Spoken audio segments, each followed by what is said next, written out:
Hello, everyone, and welcome to another episode of Get in the Garage. We're a music podcast. For music lovers. We have got a great show planned for you today, but before we begin, as always, please remember to like and comment and subscribe. Hit that thumbs up button. Comment down below and share the podcast. Luke, do you have a special podcast listener for this week? I don't. All right. Moving on. How about a record collector? I'll have it this year. This year. Good Lord. I'll give you the whole year. Thank you. We've got a very special guest on the podcast today. His new solo album, Here Right Now, will be dropping at some point late August, early September. He is also a member of the new London-based band, The Lookalikes. Their new single, Get Away, is available now on all streaming platforms. Welcome to the podcast, James Burke. Thanks for having me. Yeah, thanks for coming on, man. We're very excited to have you on. Talk some music, talk some gear, all that good stuff. If we can, though, before we get settled in on the music and stuff, are you a Connecticut native? I remember you mentioning that you had lived in New York for a little while. Did you move to New York for a bit and then come back? From Connecticut and then come back? Yeah, sure. So I grew up in Mystic, Connecticut. Spent my whole life there until I left for college. So started my first bands that played out, in middle and high school. Was had this trio called Incessant Pop Group. Played bass in a folk rock band. But yeah, really grew up in Mystic. A lot of who I am today is because of I worked at the Mystic Disc record store from about as young as I would need to be to watch the register for 5 minutes while they grab a coffee up until 18. Then went to school in New Haven at Southern Connecticut. Ended up spending more time in our off-campus apartment messing around with an 8-track than being at class. So ended up leaving and going to New York City to pursue music. Did that for 2.5 years or so. Came back and made been in Connecticut ever since. Nice. It's probably around 2012. Nice. So so working on the solo stuff, this is more of a new project, right? Because you were saying that I remember seeing an Instagram post where you're like, "Oh, this is the first time I played so many shows in so many years," kind of thing. Yeah. So I've always been just burning, right? Churning. I knew that music was what I wanted to do. Yeah. Even from a young age, really had enough insight and enough help to have other people in older bands teach us how to write press release, how to package CDs and send them to radio stations, right? So it always was a career goal, right? The whole wanted to be a rock star type of thing, right? Oh, yeah. And then, when I moved back from New York, I ended up joining this band Slander, who was mostly the same folks who I'd been started playing music with Incessant Pop Group. Luke Hunter, shout out Julia Farrar, and Rich Freitas, who was my coworker at the Disc and really kind of helped show me the ropes. He was a longtime Mystic New London scene musician. We had one last go of that. It didn't end up working out. And at that time, I found myself kind of at a young point in life having a kid, kind of getting invested in new interest. I worked at Fiddlehead's Food Co-op for years. Got interested in food justice and things like that. Got interested in education and education policy. And then, politics kind of became my hobby and thing, that passion project that music had taken my whole life, which, led to today where now politics, I'm lucky enough to make it my full-time job. And now, music is, again, the kind of cool thing I do at night when my daughter goes to bed, put on the headphones, fire up the synthesizers. And it all started, very cliche story, but started in 2020 of just being so bored. And I had sold all my equipment and just, bought a mail order bass guitar and an interface and just slowly developed this big collection of stuff and decided there was nothing better to do with it than come up with a set and try to get people to dance again. So Yes. And we have experienced a live show, and it is very danceable. In the new record, we've heard some tracks beforehand, before you guys Exclusive. will. Very danceable and wonderful. I wanted to ask, like you said, you were talking a little bit about the creative process of the new record. You said you bought a bass guitar. Is that where all the songs started for you, on a bass guitar? Because there's some very interesting stuff going on, and we'll dive a little bit deeper in. But is that where these songs started, on the bass? No, quite to the contrary. So I come from a musical family. Dabbled with a little recorder and flute. Guitar became my main instrument, and trumpet. And then kind of at the same time that my band director talked me into switching to tuba, And then I knew bass clef, so bass guitar was just the next, or one. So bass actually was kind of my primary instrument. However, when I'm doing, this project, after being in bands and, love everyone I've ever played music with, but there's always a certain amount of chemistry that can be magical, but it can also get in the way. I really wanted to do something that for the first time, like it was just me, like no one could be late to a practice, like no one could be like thinking we're not ready for the gig yet, right? Like I'm just gonna, if we don't get there, it's all on me. And bass guitar is not a kind of thing where you can like dabble a little of and then stop and turn a knob on a synthesizer or do something else, right? So guitar ended up being my primary live instrument for it. Without getting into gear too quick, my bass sounds are a combination of a Copycat 303 and Mini Moog. But yeah, the songwriting process is, at first it was kind of a little bit of everything. Just getting used to, at the basis of it, I have, a couple different synthesizers, a couple different drum machines, all controlled with one brain. By having that different palette, like I'd played in drum machine bands before and messed around with synths before, but never really gone that deep. So like things like, I would, back when I was in rock bands, like, we can't write a 1-6-4-5 chord change song. That's like a little basic, right? But now like all of a sudden I just like, the way that pad sounds is so great. Like who cares? Like, so a lot of it was just kind of like going back to the basics and like, when I was first in the garage as a little kid, just playing, the 1 chord and the 4 chord A and D back and forth, my whole life was like, I don't need to like, I have a decent amount of theory knowledge. And I was like, no, I can just go to the basics and really focus on the sound and the timbres. And then I was never much of a vocalist. I'd do background. I was section leader of the chamber choir in high school, but artistically it was never my, I was never the lyricist. that was never my role. So that's where the idea to do vocoder kind of came in. Right. And that's a big part of the performance is the vocoder vocal, and it's so like you don't use it the same in every song, and then I wanted to ask too, like, how is it like, because you use the guitar, did you use it on the recording as well? Because like that was a big question I had. Did you record the vocoder with the guitar when you recorded for the album, or different? So, and I'll to any non-gearheads watching, I'll give a quick explanation. So a vocoder, the easiest layman's term way is if you've heard Daft Punk go robot rock or human, like that's a vocoder. What it is you essentially you speak into a microphone, and that takes the sibilants or the consonant sounds of your voice, but the pitch information is actually carried by typically a keyboard. And there's another thing called a talk box, which was more popular with guitar. You put a hose in your mouth. It's a different type of thing. But essentially, I used vocoder, but instead of a keyboard, I used my guitar as the melodic set. So I'm just essentially saying words into a microphone, and then my guitar is actually deciding what the pitch is. And I'm not even though I do a lot of synth stuff, I'm not a keyboard like a piano player at all. Like I can do music theory, but like I have to think of like, okay, what's the minor third of D? I'm thinking of a guitar neck, not a keyboard. I'm the opposite. Yeah.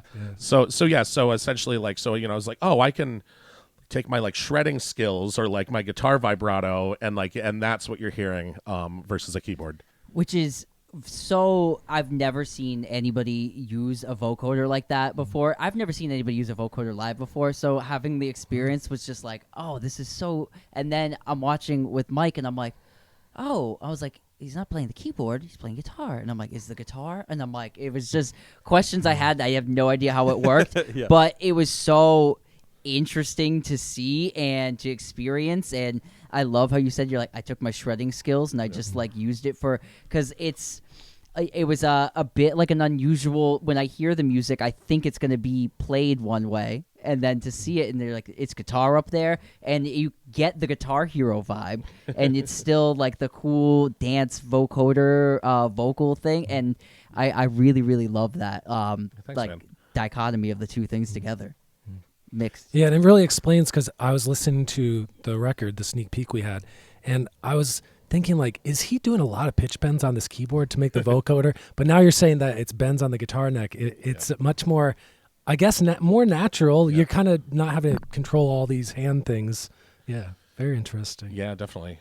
Can we talk a little bit about your songwriting? You mentioned how you started getting back into songwriting and you thought it was like this bare bones kind of like music theory thing, 1, 6, 4, 5 type of patterns. I think that is one of like the best parts of your sound is that you are using patterns and ways of melodies and harmonies that we can recognize. So it makes your music so instantly accessible, which is great for like the live performance. It's kind of like a continuous dancey, poppy, grooving thing. And like at no point in your 40-minute set do you seem like he's taking some weird risks here. Sure. Like everything kind of is all of one and like this cool like whole over your whole set.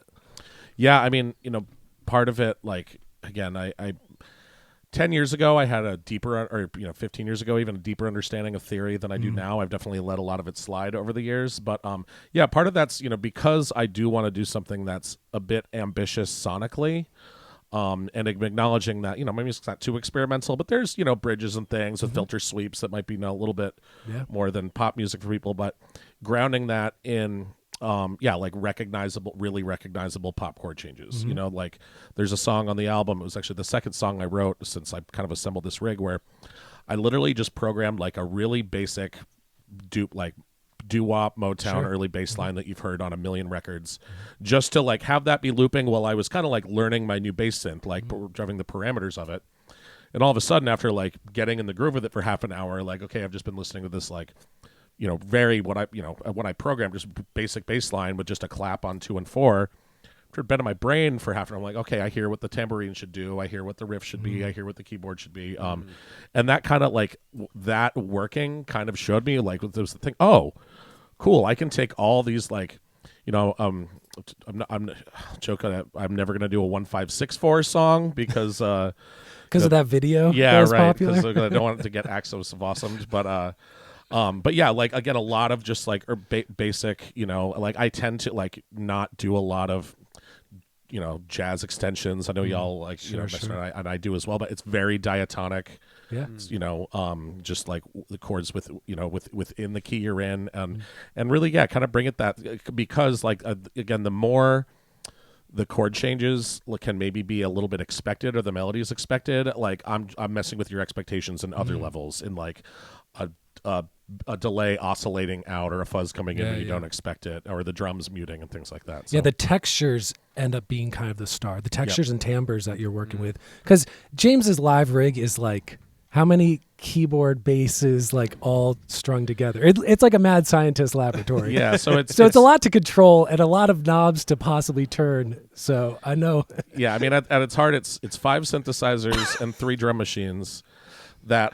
I use a sequencer, so the melodic information and rhythmic information is all coming from one brain, but then when I want to make one like sound a different way, I'll turn a knob on it, things like that. And then I have my guitar pedal board, which is not just my guitar pedal board, because there's pedals that are going through the synths, because I can't, if like playing guitar and doing the vocoder, I can't use a knob to make a delay pedal come on and on for a synthesizer, so I have that at my feet also. So yeah, I mean, but yeah, that like, and I've always liked gear as, a thing to experiment with, got into shoegaze and, things like Sonic Youth, the Cocteau Twins, people who had big giant guitar, pedal boards.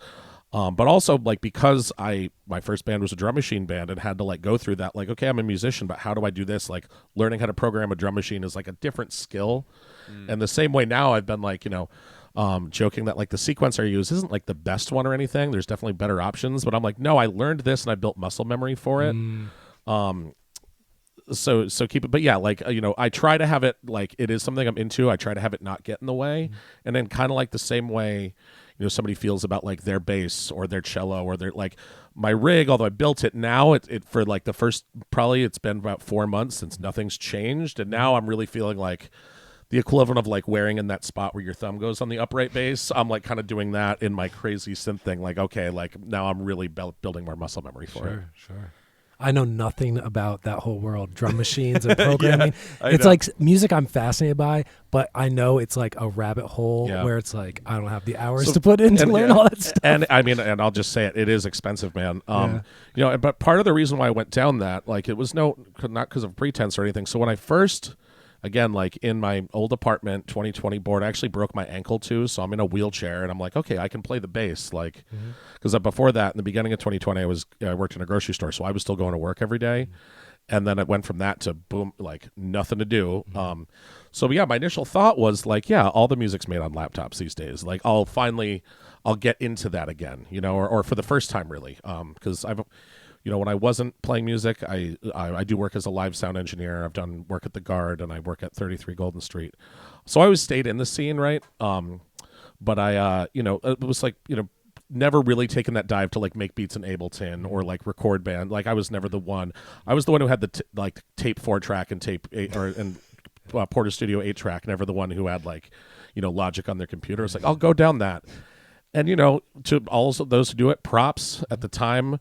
Eventually, as I went back to work and doing more work in politics, I was like, I'm at a computer 8 hours a day.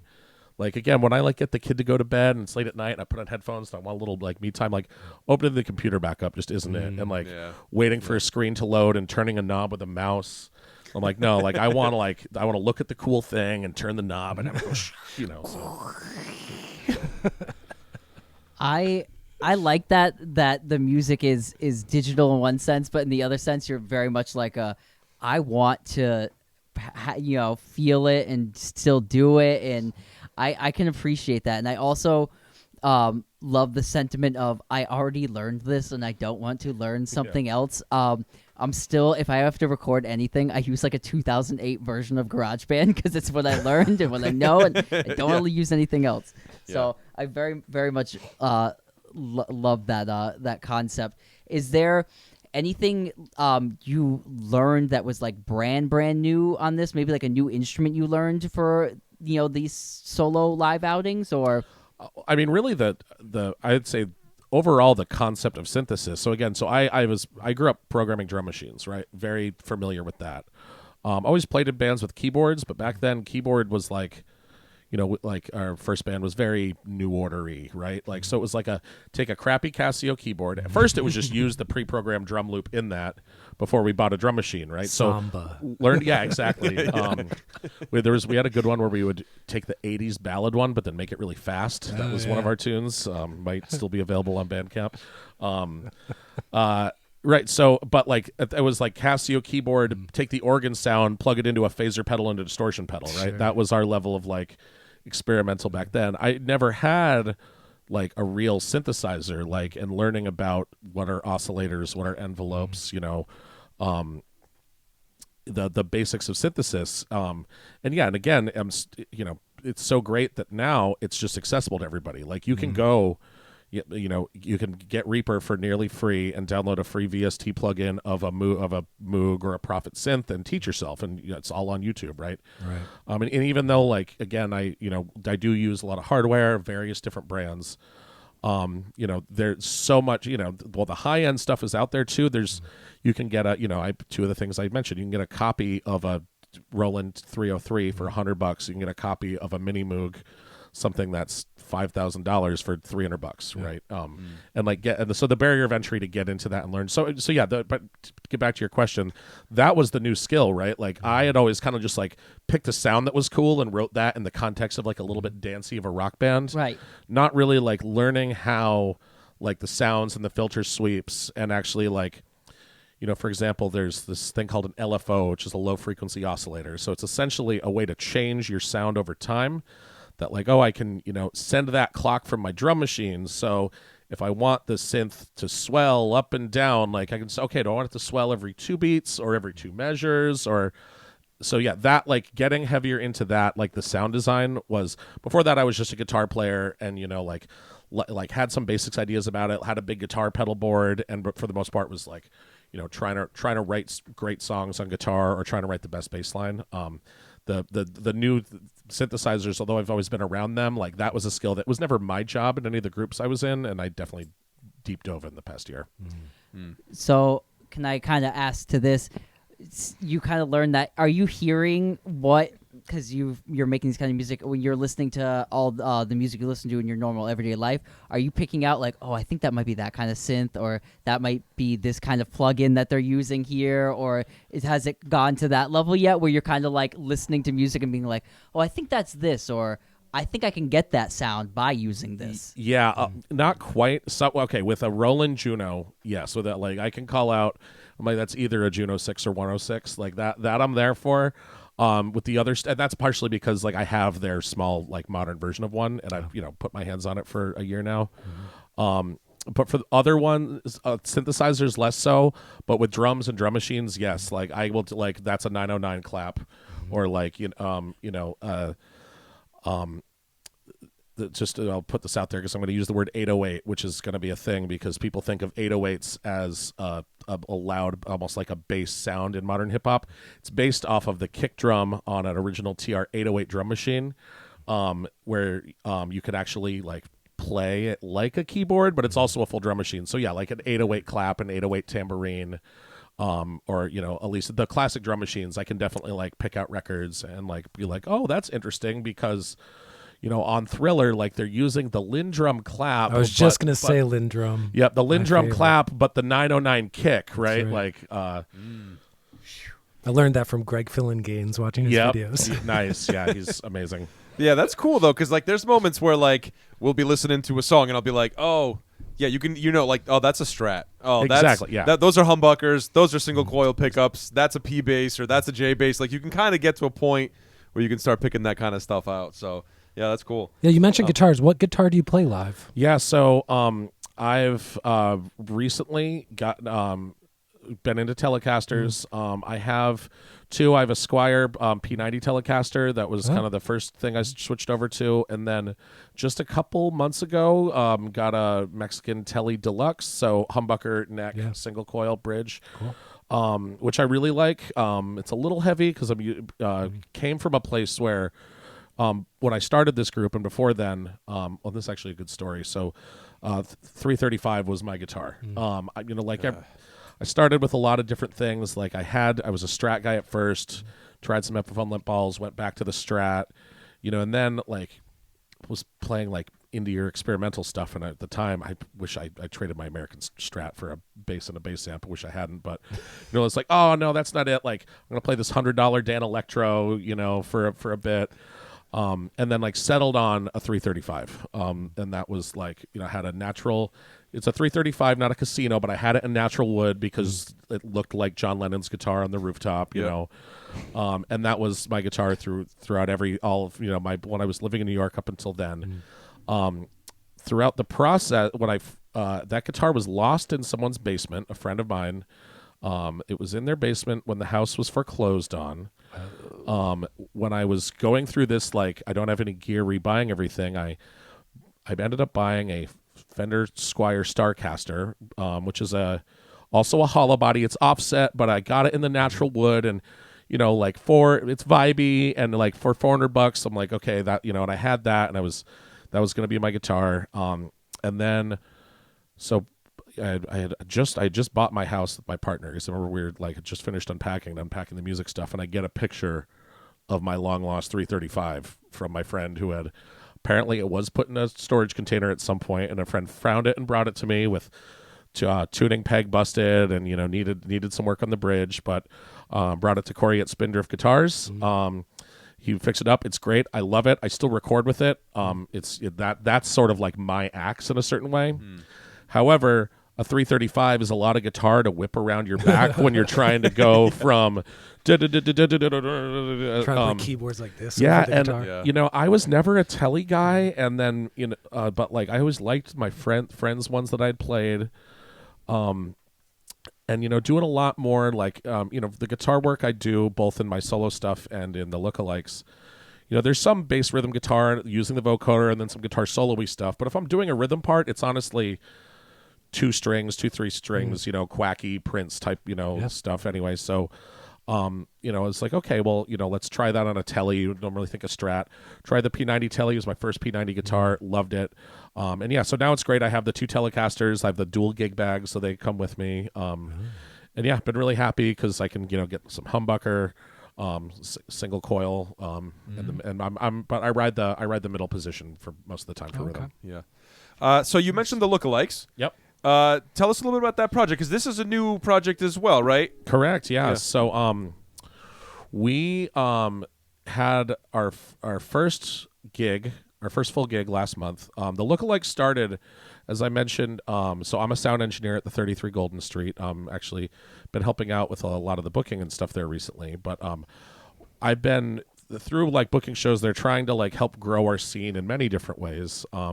And like, try to engage with the hip hop community more. And so a lot of times, after the bar, maybe I'll have some folks, up for a last call at the house, and their rappers like here, oh, you got a studio? What's up? So like it was very common that I'd be like, okay, yeah, sure, we'll screw around. I'll go make a beat and people will rap on them. Or I have these little battery powered drum machines I bring in around the fireplace outside, and we have fun with it. So anywho, I've done that with a couple different dudes. It's always fun. I had a new my neighbor next door had a new tenant in his back apartment who came and was, oh, neighbor, cool. You're a singer and a rapper? Okay. And, I'm like, okay, let's, we kind of messed around in the backyard a bit. But I could tell, like, oh, he's good. Let's, like, make a point to do this. This is E-Dread. This is his stage name, my neighbor Kevin. So, all right. So we set a plan to go do it up in the studio. And the day that it happened, my friend Cody just happened to be hanging out. And who's a singer and a karaoke jockey, DJ, and we just went up there, and it was literally very one of those moments of just like, oh, all of a sudden, like, this is, we'd like all looked at each other after the first jam and was like, oh, we need to do some more of this, right? Which was great because after, so that was our inception in like January. We did one song at one of my solo sets. I brought them on for one song, and that was the only song we had back in January. We have 8 tunes of material now. Are also thinking about that's the next thing on the docket to record.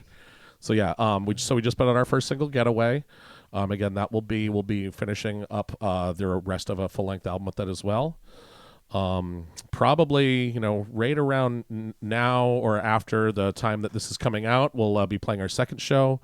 But yeah, it's been really fun. And after like kind of going through that songwriting process myself and doing the vocoder and the whole thing, it's been really refreshing to work with other folks on songwriting again. And also being able to like, not like after me not being a vocalist doing vocal duties, it's really great to have like an amazing singer and rapper and an amazing singer to kind of take stage. And I'm like, okay, cool. You can just hang back. Oh, Yeah, so relax you a little handled bit. the instrumentals and they do the vocals. Exactly. So I'm Okay. actually playing my whole same rig as my okay. my solo set, just with new material, and they're handling vocals. Yeah. Awesome. Yep. And stylistically, is that are you doing something that is similar to your solo stuff, or is there sort of a conscious effort to be like, okay, this is a distinct sort of musical vibe, this is a distinct musical vibe? Yeah. So for the most part, pretty much all of our material is co-written. I mean, all three of us contribute, but really me and Kevin start all the songs together. Whether it's, we've literally, sometimes he'll bring me fully formed ideas, that, this is the verse, this is the hook, this is, this is my singing verse, it's my rapping verse, it's the hook, hum me the chords. Sometimes it'll be that much and I'll kind of go, okay, but let's change this here and there, Other times, it's kind of just a vibe, like I'll write a drum groove, let him go off, without giving him any melodic information, let him go and then write things to match it. That being said, we're also kind of still figuring it out, but essentially, like at its core, everything's co-written. Kevin has he's got a if you check, you can check his stuff out on Spotify. When he lived in Florida, he has quite a bit of material. But yeah, definitely has a more island influenced vibe on some stuff, but also a very straight up New York boom bap type of vibe with his lyricism. So yeah, we kind of take that and just mold it. Like Getaway, I think people would agree is kind of very beachy and like type of vibe. But then we have other songs that are kind of maybe a darker sort of type of reggae, in a sense of slower. It's great for me because I get to play a lot of like back from like reggae chicks to big fuzz power chords and things like that. And just all over the place. And then even like we have one song that I kind of wrote with Cody as just like a very like, hey, like let's just write a really fucking Donna Summer-y disco chorus, right? And Yeah, just like nice. from a 4 on the floor to just like, okay, I'm just gonna vamp on one chord like the like Talking Heads, just like my wheelhouse that I know how to do that in, and you just go off, right? So Yeah. we're still kind of figuring that out. But yeah, overall the process is kind of just like, yeah, all the ideas in the pot and we mix it up and see what comes up. Nice. Very cool. Do they pick up any instruments as well? Nope. Okay. I'm getting Cody a little bit better. She has this badass light up tambourine. So Nice. I'm getting That sounds amazing, by the way. yeah, I'm getting her more with that.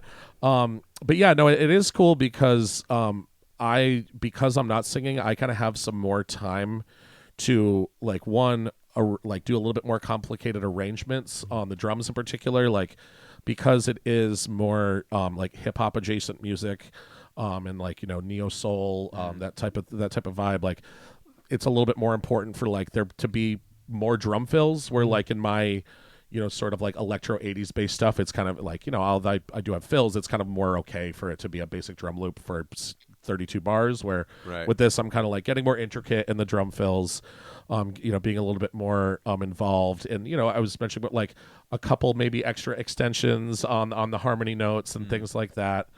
And, you know, and also just like being able to, when I step away from that and play rhythm guitar, just to be able to have like to vibe off somebody, right? Right. Because yeah. you know, when I'm doing my solo thing, it's like, okay, I'm trying to like control this synth beast and then vibe off that, you know, with my guitar and my vocals. Now it's like, okay, like, yeah, like the way she'll finish a phrase will decide how soon I come in on a little, you know, fill and things like that. So Right. Yeah. So you can kind of bounce off each other. Yeah, that which is chemistry's there. yeah, which is awesome. You know, you know, part of which is just great because, you know, I've played in folk bands, I played in surf rock bands, I played in all sorts of stuff, but I'm definitely at a point where I'm just like on a crusade to get people back on the dance floor, in as many different ways as possible. Yeah. And so we definitely like share that vision, just like with a different vibe, like, you know, sexier, you know, just like, you know, more. You know, we want to like acknowledge what's going on in the now of pop music and hip hop, while admittedly, you know, playing into the, you know, 90s, early aughts nostalgia for pop music that, you know, I'm sure we all can relate to is big right now, without, you know, without like, you know, hitting any of those tropes too hard. Kind of just like at the end of the day, we just want people to, you know, have a good time, get on the dance floor and funk out. Yeah. Sick. And I love the what you're saying about this too, because when you go see a lot of like local musicians and things of this, it's a lot of like split between like that goes on, like dancing goes on in a different place, rock and roll goes on here. And I love, but that is it's true a lot of the time. Yeah. It's like, you know, we don't dance, we fold our arms. And I like that you're on a crusade to bring that back and like say, hey, we could have both things in these kind of venues, in clubs and places where, you know, we come together, because I think that is missing a lot. And I feel like let's just like let your inhibitions down and have some fun and let yourself go is the message of the message of the moment. And it's one I can really appreciate, especially in our local community. Yeah, man. You know, I mean, part of it is like, you know, although I was never really in punk bands, I definitely came out of a punk scene. Right. And like, you know, early on, I was like, I would bring my sound system to shows and be having to protect people from the mosh pit. Right. Like, you know, even if it wasn't a punk band playing, like when the Can Kickers played, like, you know, their funk or folk bluegrassy type of stuff at the German Club, the kids would be in a huge pit, you know, I was like going off. So like I grew up with that being the culture, not the hands in the pockets. Like, if anything, it was like we were the kind of weird, like, okay, they kind of know what to do with it when we were bringing our like New Order, The Cure type vibe to the punk show, right? So yeah, when I moved to New York and like kind of for the first time experienced that, like, hey man, like, you know, like got, you know, drink my PBR, be wearing my black turtleneck or whatever, like, you know, like Stare like, into the void. Let's all have a contest to see who can like look like they have the least amount to feel about this, but then we're all gonna blog about it really intensely later and piss on each other on what each other thinks about it. Yeah. Right. Like, you know, that was like admittedly an alien type of vibe to me. Right. And like the shows when I lived in the city, the shows I like to go to, shout out friends, my friend Samantha Urbani, a Mystic native, just put out a new single. She's done a lot of cool stuff. yeah, she's done a lot of cool stuff. Definitely check it out. She Yeah. haven't, but her band, she was like they were running kind of the antithesis to Mm-hmm. that scene. It was the very much like not like fun, get everybody moving type of thing. That being said, I'm a record store kid. I've got all types of place in my heart for deep, sad, melancholic things, right? And like shout out to all my friends who like put it on there and like do that stuff live in the local scene. I do think that's really important. But at the end of the day, especially after cliche, but like we're all locked away in our houses for a couple years ago, right? Yeah. Like and that's the like kind of bring things full circle. The Here Right Now name of my album, like I was kind of thinking of like not any place in particular, but I was thinking of just like at a club on the dance floor, like when other people's sweat were flinging at me, like amongst with something we all liked on stage, like no specifics, but just like that feeling, like the lyric Here Right Now, there's no place I'd rather be. Like that's kind of like what was in my mind in that, just like the like bumping shoulders, like in a like space, feeling the same thing together. So yeah.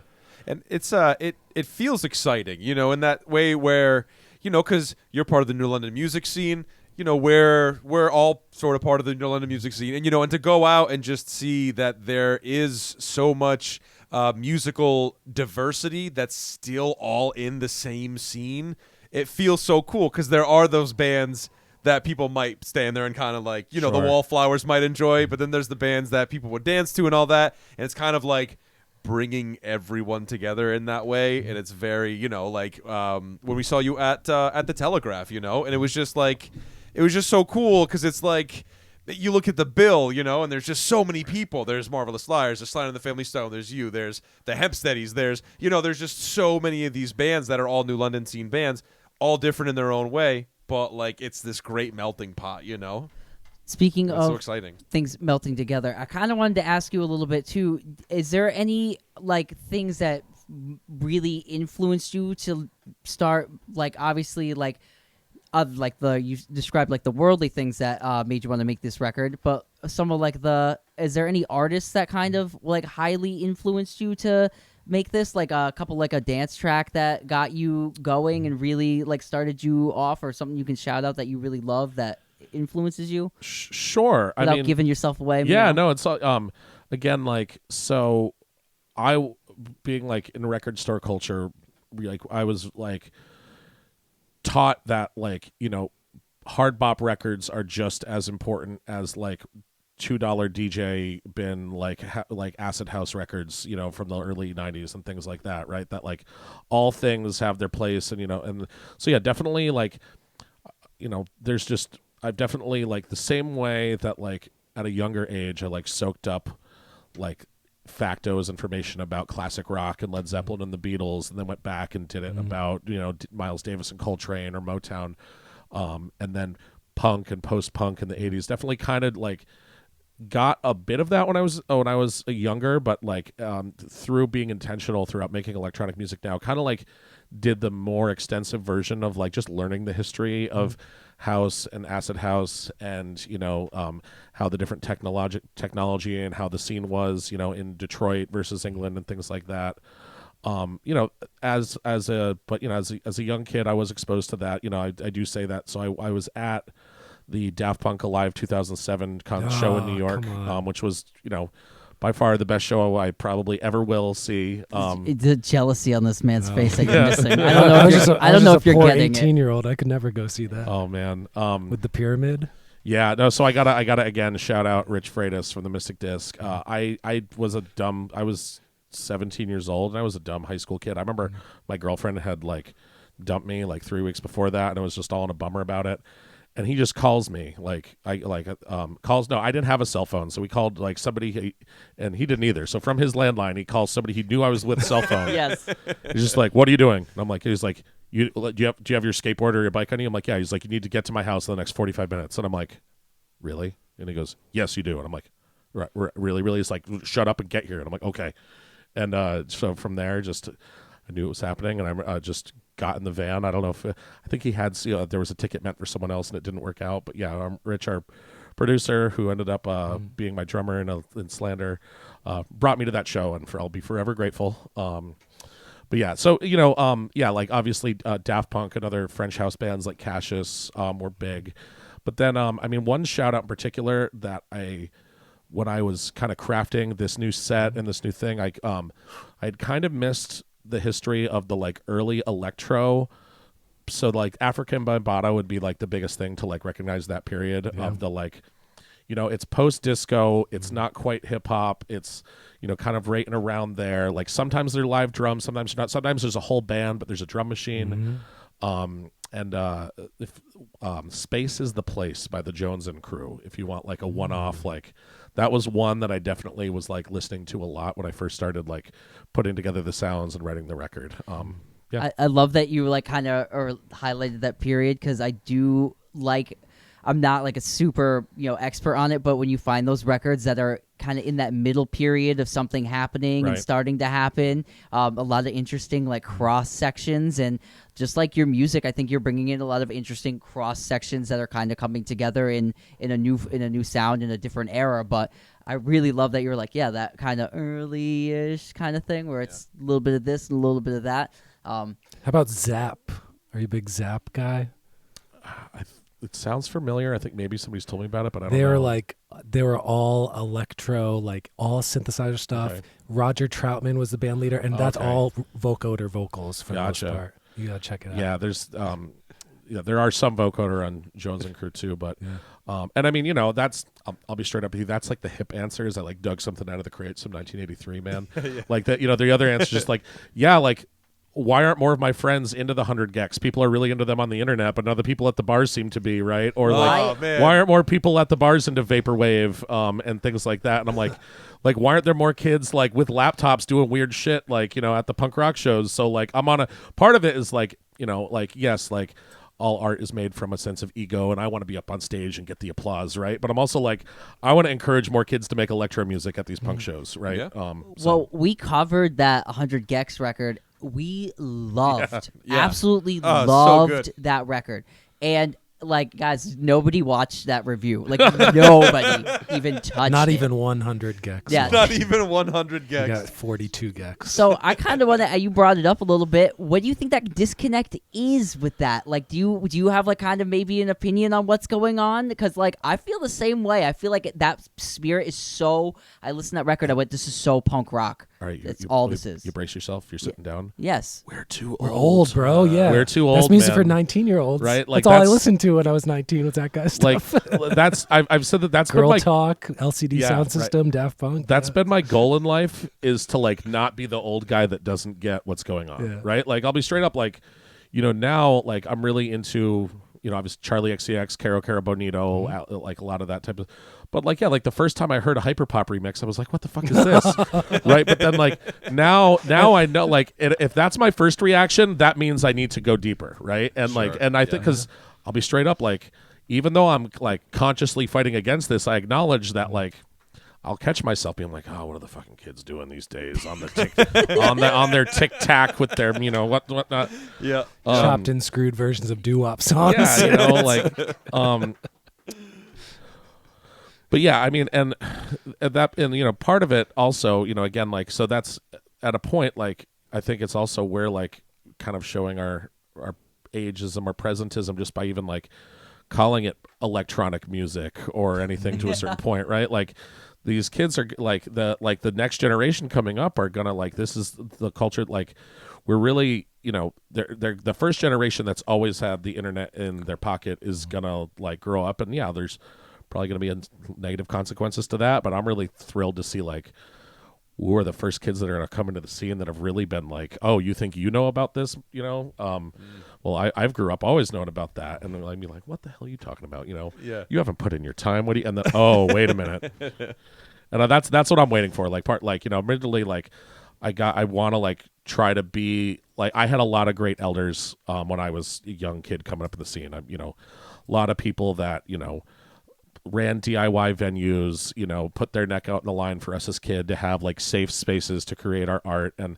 to a certain extent, I'm just like, like the New London is primarily a bar scene, right? Like trying to find more ways through what all ages spaces we do have and expanding that to try to curate the next generation of that. Cause, we've kind of seeing it now. You mentioned before that like New London has this like scene where there'll be a bill of everything all together, and we can do that again. Like 10 years ago, that wasn't so easy, right? And we're like on the rebound now, and we're like, okay, now like we've got like enough bands to fit the bill, and like some of it's just like luck, like a former friend like randomly moving into town, but some of it I think has to be intentional, like in the way that we like create create a place and a scene for the next generation to let their creativity thrive. And like I'm trying to create that space just to like remind them that like maybe it's not with a guitar amp and a bass amp and a drum set.